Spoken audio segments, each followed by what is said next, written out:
Petugas pemadam kebakaran dari suku dinas Damkar Jakarta Timur berusaha memadamkan api yang meludeskan seluruh isi rumah warga di Jalan Cililitan Besar, Gang Haji Sulaiman, RT 13 RW 01, Kelurahan Makassar, Jakarta Timur. Akses jalan yang sempit sempat membuat petugas kesulitan menuju lokasi kebakaran. Api pun berhasil dipadamkan setengah jam kemudian setelah petugas mengerahkan 10 mobil damkar. Depan Endero. Apinya dari mana, Pak? Dari atas. Ya nggak tahu dari listrik, nggak tahu dari mana ya. Saya juga nggak mengerti. Posisinya ini ada di atas ini loh, Mas. Di atas ini. Nah, itu yang tadi yang kebakar apa tuh, Pak? Oh ya banyak. Dari atas rumah sampai ke bawah nih. Sampai ke plafon. Nyamber gitu, Pak, apinya? Nyamber ke bawah, langsung pada jatuh kan api-api itu, lain-lainnya semua. Dugaan sementara kebakaran disebabkan kebocoran tabung gas. Tidak ada korban jiwa maupun luka-luka dalam peristiwa ini. Apabila terjadi kebakaran maupun Usai menjalankan tugasnya, petugas pemadam juga mengimbau kepada warga sekitar agar melapor ke kantor pemadam atau pihak berwajib jika ada oknum yang meminta imbalan uang untuk proses pemadaman api. dilaporkan atau bisa Pemirsa, hujan deras disertai angin kencang di Ponorogo, Jawa Timur membuat belasan rumah rusak, bahkan tenda pengantin hancur. Sementara itu di Madiun, Jawa Timur, hujan dan angin kencang menyebabkan sejumlah pohon besar tumbang dan merobohkan atap stasiun Caruban.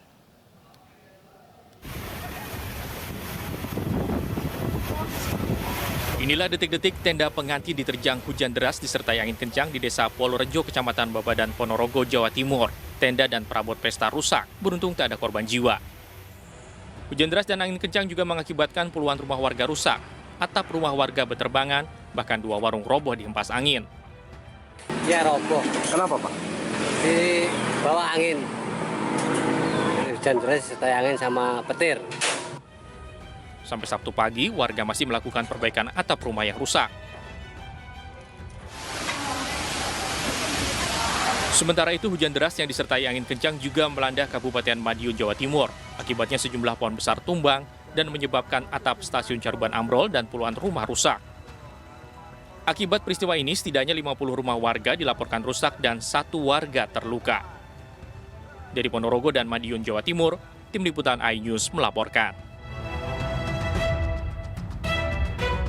Pemirsa, pasca bentrok warga 2 desa di Mandailing, Natal, Sumatera Utara, Jumat malam, sejumlah warga yang diduga menjadi provokator diamankan polisi. Bentrok antar warga 2 desa di Mandailing, Natal ini dipicu ulah sejumlah supporter yang diduga mabuk usai pertandingan sepak bola.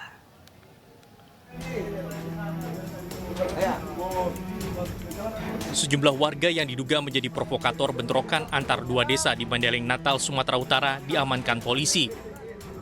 Mereka dibawa dengan menggunakan truk polisi ke Mapolres Mandailing, Natal. Warga yang hanya ikut-ikutan diberi keringanan dengan membuat surat perjanjian di atas materai. Sementara sejumlah pelaku lain masih terus diperiksa. Ya tadi adanya keributan, ya kan. Kemudian ini kita amankan di pertimbangan keamanan itu di lapangan. Yang kita lihat bahwa antara kampung yang satu dengan yang lain sudah menunggu di lapangan. Dari video yang beredar di media sosial, bentrok dipicu ulah sejumlah supporter yang diduga mabuk menyerang pemain dan ofisial tim lawan usai pertandingan sepak bola Piala Danyon Cup di lapangan Kompi Mangga 2 Panyabungan, Mandailing, Natal. Bentrok mengakibatkan sejumlah warga terluka dan 2 unit sepeda motor dibuang ke sungai.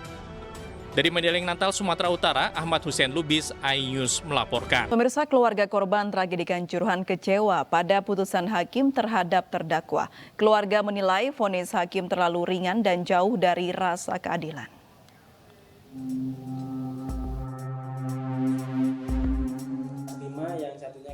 Rizal Putra Pratama adalah salah satu keluarga korban dalam tragedi di Stadion Kanjuruhan Kepanjen, Kabupaten Malang, Jawa Timur.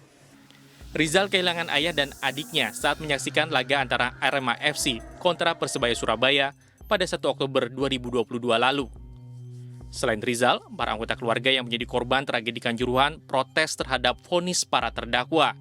Keluarga korban merasa putusan hakim melukai perasaan keluarga korban dan keluarga juga merasa kecewa terhadap putusan Pengadilan Negeri Surabaya.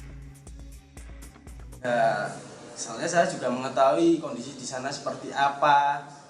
Saya lihat dengan ayah saya sama adik saya posisi tembakan geser mata itu seperti apa? Udah nggak tahu seperti itu Mas, saya rasakan. Dan selang 28 hari adik saya yang terkecil pun juga ikut menjadi korban karena dia trauma berat, tekanan batin karena telah ditinggal sosok ayah dan kakaknya itu.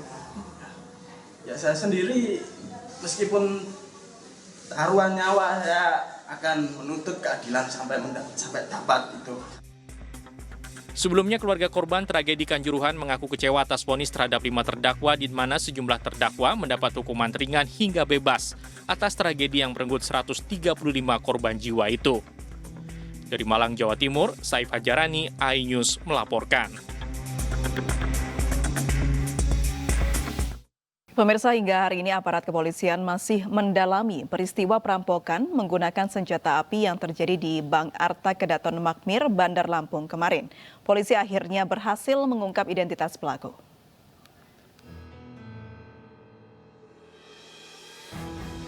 Beginilah detik-detik aksi perampokan bersenjata api yang terekam di CCTV terjadi di Bank Arta Kedaton Makmir pada Jumat kemarin.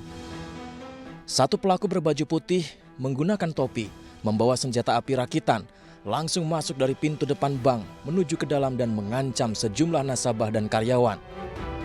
Terlihat 3 karyawan bank yang berlari mengamankan diri dan nampak 1 karyawan tertembak oleh pelaku. Namun, pelaku akhirnya berhasil ditangkap. Awal pada saat mengawal, pelaku ini langsung datang melakukan penodongan, penembakan beberapa kali ke atas. Ya. Kemudian pelaku masuk ke dalam gedung Bank Arta Kedaton. Di sana pelaku melakukan penembakan terhadap karyawan, 1 karyawan dan 1 security Bank Arta Kedaton. Nah, pelaku berusaha mengambil sejumlah uang, tapi tidak terjadi. Dari hasil olah TKP, petugas Inafis Satreskrim Polresta Bandar Lampung kemarin meyakini pelaku beraksi seorang diri dengan membawa 2 pucuk senjata api, yaitu senjata api rakitan jenis revolver dan Glock. Identitas pelaku terungkap dengan inisial HG, berusia 42 tahun, warga Tanjung Karang Timur, Bandar Lampung. Berikutnya, pihak kepolisian masih melakukan penyelidikan dan pengembangan terkait peristiwa perampokan ini.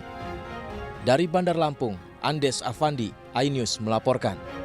Pelaku pembunuhan mayat mutilasi dalam koper merah akhirnya ditangkap saat Reskrim Polres Bogor. Motif pelaku membunuh korban karena pelaku menolak ajakan untuk berhubungan intim.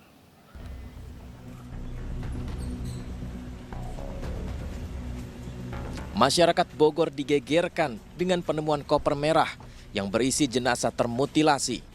Teka-teki pembunuhan akhirnya mulai terungkap. Pelaku berinisial DA berprofesi sebagai pengemudi taksi online, melarikan diri ke Yogyakarta usai melakukan pembunuhan. Motif dari peristiwa ini adalah pelaku yang merupakan pasangan sesama jenis korban menolak ajakan berhubungan intim di apartemen Cisauk, Tangerang. Diduga karena kesal, pelaku membunuh korban dan memasukkannya ke dalam koper merah menggunakan mesin potong gerinda.